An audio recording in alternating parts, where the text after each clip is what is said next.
किसी को भी तो खुश नहीं रखा। हम किसी को क्या खुश रखें, हम खुद कौन सा खुश हैं। इस मुल्क वालों ने इस मुल्क के अवाम को कहाँ खुश रखा है। जो माइनॉरिटीज़ को खुश रखेंगे, जो माइग्रेट करके आएंगे लोग उनको खुश रखेंगे। अफ़गानिस्तान वाले हमसे नाराज़, इंडिया वाले हमसे नाराज़, नॉन मुस्लिम हमसे नाराज़। अस्सलाम वालेकुम, नमस्ते, सत श्री अकाल। उम्मीद करता हूँ ठीक होंगे, खुश होंगे। दोस्तों जहाँ रहें खुश रहें, माँ बाप का ख्याल करेंगे क्योंकि माँ बाप है तो सभी कुछ है।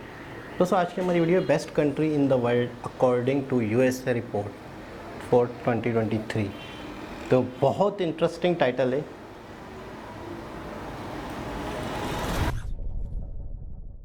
नमस्कार and welcome you to world affairs. मैं हूं प्रशांत धवन। नाउ दुनिया में बेस्ट कंट्री कौन सी है, अपने आप में काफी इंटरेस्टिंग सवाल है।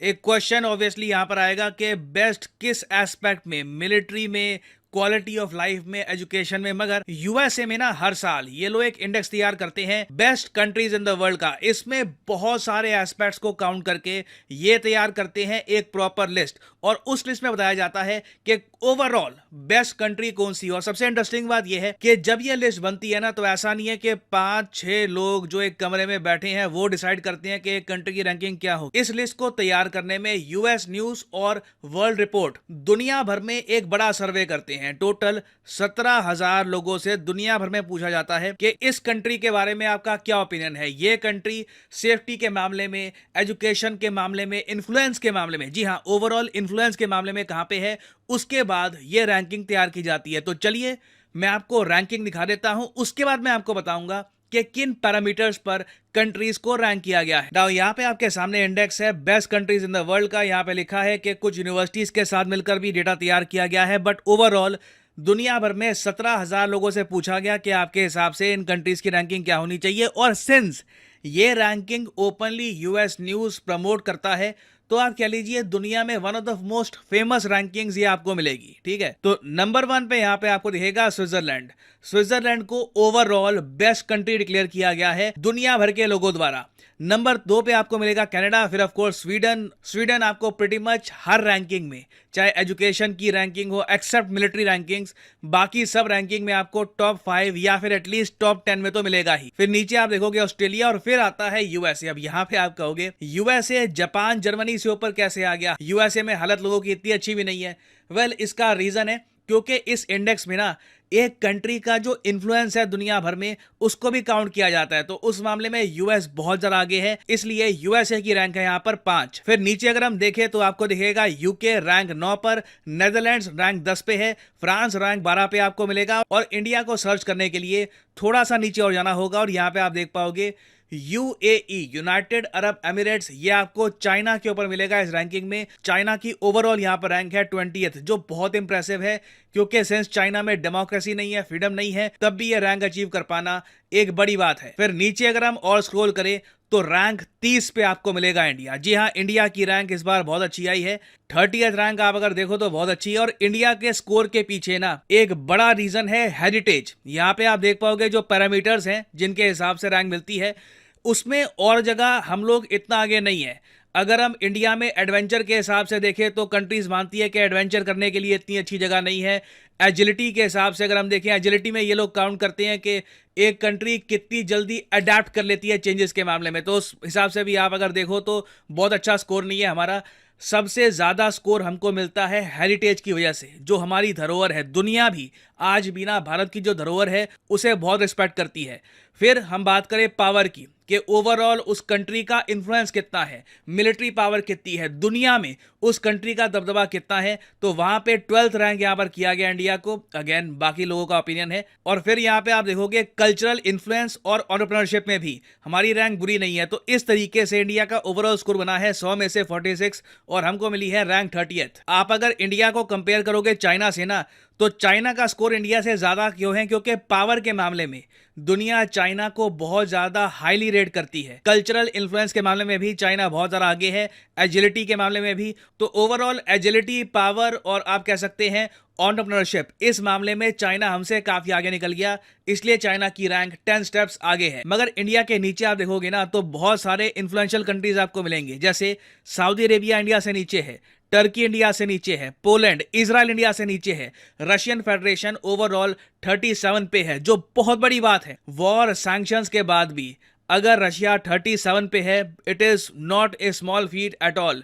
और इंडिया के जो आसपास के देश हैं, अगर हम उनको देखें तो श्रीलंका की यहाँ पर रैंक है 54, बांग्लादेश की यहाँ पर रैंक है 69, विच इज वेरी नाइस। और पाकिस्तान को देखिए यहाँ पर रैंक किया नहीं गया, क्योंकि मैक्सिमम इन्होंने यहाँ पर कंट्रीज को रैंक किया है 87। मोस्ट प्रॉब्ली पाकिस्तान 87 के भी नीचे आ रहा था, तो इन्होंने यहाँ पर पाकिस्तान को रैंक किया ही नहीं है। और उसके अलावा नेपाल की भी यहाँ पे आपको रैंक नहीं मिलेगी। तो ये मैं कहूंगा इस लिस्ट में एक जगह भी बना पाना, ये भी कई कंट्रीज के लिए बहुत ही मुश्किल होता है। नाउ अब अगर हम बात करें मेथोडोलॉजी की कि इन सब कंट्रीज को रैंक किया कैसे गया है, रीजन यहाँ पर क्या था, तो यहाँ पर आप लोग देख पाओगे इन्होंने ये बात साफ लिखी है कि सबसे ज्यादा वेट दिया गया है एंटरप्रेन्योरशिप को, कि एक देश में से कितने ज़्यादा बढ़िया बिजनेसमैन निकलते हैं, वो दुनिया में कितना अपना एम्पायर फैला पाते हैं। अब चाइना के पर्सपेक्टिव से देखो तो इनकी कंपनीज हैं जो एक बार को अगर अमेरिका के सैंक्शंस ना लगे होते तो यूरोप और परहैप्स इवन अमेरिकन मार्केट में भी अपना ठीक ठाक दबदबा बना लेती। तो एंटरप्रेन्योरशिप के मामले में आप अगर देखें तो हमें इंप्रूवमेंट करने की आवश्यकता है। फिर यहाँ पे क्वालिटी ऑफ लाइफ को दी गई है second highest weightage. Quality of life में आता है कि क्या यहाँ पर जॉब मार्केट अच्छा है, नौकरी आराम से लग जाती है आपकी, क्या ये देश अफोर्डेबल है, इन्फ्लेशन बहुत हाई तो नहीं है, इकोनॉमिकली क्या स्टेबल कंट्री है। और क्वालिटी ऑफ लाइफ में भी आप देखो ना तो इंडिया का स्कोर काफी कम है, हमें ओवरऑल 100 में से सिर्फ 19 स्कोर मिला है। वेराज आप अगर चाइना को देखो तो चाइना में 100 में से इनको स्कोर मिला था 43। और अगेन ये दुनिया के लोगों का ओपिनियन है। फिर एजिलिटी के बारे में मैं आपको बता चुका हूं। सोशल पर्पस भी बहुत इंपॉर्टेंट है कि उस कंट्री में ह्यूमन राइट्स की कितनी केयर होती है, एनवायरमेंट की कितनी केयर होती है, क्या जेंडर इक्वलिटी वहां पर है, क्या वहां पर ट्रस्टवर्दीनेस है। तो उस मामले में भी आप अगर देखो ना तो सोशल पर्पस में हमें 100 में से 3 नंबर दिए गए हैं। चाइना को आप अगर देखो तो चाइना का स्कोर हमसे भी कम है, चाइना को 100 में से 2.3 मार्क्स दिए गए थे। फिर नीचे बाकी एस्पेक्ट आ जाते हैं मूवर के, कितना डायनामिक कंट्री है, कितना यूनिक कंट्री है। उस मामले में देखिए इंडिया को बहुत अच्छा स्कोर मिला था। आप देखोगे मूवर्स में 100 में से 76 मार्क्स हमको मिले हैं, जबकि चाइना का स्कोर हमसे कम है। तो अगेन आप कह लीजिए हमको जो एडवांटेज मिल रहा है, जो हमारी धरोहर है, जो हिस्ट्री है हमारी, उसकी वजह से ही यहाँ पे मिल रहा है, नहीं तो इंडिया की रैंक काफी खराब आ जाती। तो फाइनली यहाँ पे मैं आपसे पूछना चाहूंगा कि क्या आप इस रैंक से ओवरऑल एग्री करते हैं? क्या आप जेन्युइनली मानते हैं कि Switzerland overall best country in the world है? यूएसए नंबर 5 पे आना चाहिए, चाइना नंबर 20 पर और इंडिया नंबर 30 पर। शेयर करिएगा अपने ओपिनियन, मैं जानना चाहूंगा आपके थॉट्स। और फाइनली यहाँ पर मैं ये भी ऐड कर दूं कि आप किसी भी एग्जाम की तैयारी कर रहे हैं, चाहे एसएससी, यूपीएससी, बैंक, आप परचेज कर सकते हैं अनअकैडमी के क्वालिटी कोर्सेज। कमेंट सेक्शन में जाइए, पिन कमेंट में यहाँ पे आपको मिलेंगे link. For example let's say आपको प्रिपेयर करना है यूपीएससी के एग्जाम के लिए, तो यूपीएससी के लिंक पर यहाँ पर करिए क्लिक और यहाँ पे आप परचेज कर पाएंगे अनअकैडमी का यूपीएससी कोर्स। बट जी जनाब, मैं आपको बिल्कुल एक सच बात बताऊं, जैसे ही पता चला कि इस लिस्ट में पाकिस्तान है ही नहीं, आप यकीन करें उसकी बाद की वीडियो तो मेरे सर से गुजर गई। मतलब मैं वहीं अटक गया, मैं वहीं रुक गया बाखुदा, मैं वहीं सो गया, मैं वहीं रह गया और ये वीडियो आगे बढ़ रही थी। मतलब मुझे कुछ समझ ही नहीं आ रहा था, सुना ही नहीं दे रहा था। यानी 86 तक भी हम नहीं हैं, हमें इस लिस्ट के काबिल ही नहीं समझा गया। यानी मैं क्या कहूँ कि इतनी बुरी कंडीशन हमारे मुल्क की, किसी भी हवाले से कोई भी रैंकिंग नहीं मिल सकी, किसी भी हवाले से हम कितना पीछे जा चुके हैं। श्रीलंका जो डिफ़ॉल्ट कंट्री कहला रहा है, जो डिफ़ॉल्ट हो चुका, जहाँ पे खाना जंगी हुई, जहाँ पे बाकायदा मार कुटाई हुई, एक दूसरे को लोगों ने मारा, पॉलिटिशियन के कपड़े उतार दिए, मतलब बिल्कुल अनस्टेबल कंट्री श्रीलंका, वो भी इस लिस्ट में मौजूद है। बांग्लादेश है, हम नहीं हैं, हम इस लिस्ट में भी नहीं हैं। ओह, मतलब आप तसव्वुर करके देख लें, कितने शर्म की बात कि 17,000 लोगों से जो मतलब एक सर्चिंग हुई या डेटा कलेक्ट किया गया, उन कंट्रीज़ ने, उन लोगों ने पाकिस्तान का नाम तक नहीं लिया, पाकिस्तान को किसी खाते में नहीं डाला। पाकिस्तान कहाँ खड़ा है यार, कहाँ खड़ा है? किसी हवाले से हमारे यहाँ भी मतलब क्या कहते हैं, अपना कल्चर है, हमारे यहाँ भी अपनी हिस्ट्री है, मोहनजोदड़ो है, हड़प्पा है, बहुत सारी ऐसी चीज़ें जो हमने हाईलाइट नहीं की, जो हमने उनका ख्याल नहीं रखा। माइनॉरिटीज़ के हवाले से देख लो कि इस मुल्क में माइनॉरिटीज़ भी हैं, हमने उनका ख्याल नहीं रखा, हमने माइनॉरिटीज़ को नाराज़ रखा है, हमने किसी को भी तो खुश नहीं रखा। हम किसी को क्या खुश रखें, हम खुद कौन सा खुश हैं। इस मुल्क वालों ने इस मुल्क के अवाम को कहाँ खुश रखा है। जो माइनॉरिटीज़ को खुश रखेंगे, जो माइग्रेट करके आएंगे लोग उनको खुश रखेंगे। अफ़गानिस्तान वाले हमसे नाराज़, इंडिया वाले हमसे नाराज़, नॉन मुस्लिम हमसे नाराज़। हमने मतलब कहाँ खड़े हैं? कहीं भी नहीं खड़े यार। 86 कंट्रीज़ में हमारा नाम ही नहीं आ रहा।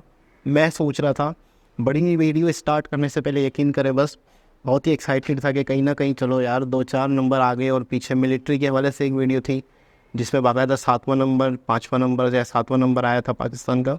तो बेस्ट कंट्रीज़ में कहीं ना कहीं तो आएगा। बहुत जैसे K2 है, एडवेंचरस साइड्स हैं, लोग यहाँ आते हैं, घूमने फिरने आते हैं। लेकिन इस वक्त क्या हालात है कि लोग नहीं आ रहे, या लोगों को मतलब है कि बिल्कुल रेटिंग देना भी पसंद नहीं आया। यहाँ पे ऐसी भी साइट्स हैं जहाँ पे बाकायदा एडवेंचर के लिए लोग आ सकते हैं। कश्मीर का इलाका है, लद्दाख, ये कश्मीर है, गिलगित है, बहुत सारे ऐसे इलाके हैं जहाँ पे बाकायदा टूरिज़्म अच्छी हो सकती है। लेकिन हमने किसी चीज़ का ख्याल नहीं रखा, हमने किसी चीज़ को प्रमोट नहीं किया, हमने कुछ भी नहीं किया। कल परसों एक खबर सुनने में आ रही थी कि PIA अपनी ऑपरेशन ही बंद कर रहा है। PIA ही बंद हो सकता है। PIA बिल्कुल खसारे में, बहुत ज़्यादा खसारे में। या तो कोई प्राइवेट शख्स ले लेगा, एयरपोर्ट तो वैसे ही गिर भी जा चुके हैं, लेकिन इदारा भी पूरा कहीं ना कहीं जा रहा है, इदारा भी बंद हो रहा है। कुछ भी नहीं हो सकता। खैर, दोबारा किसी और वीडियो के साथ आपसे मुलाकात होगी। जब तक के लिए अल्लाह हाफ़िज़।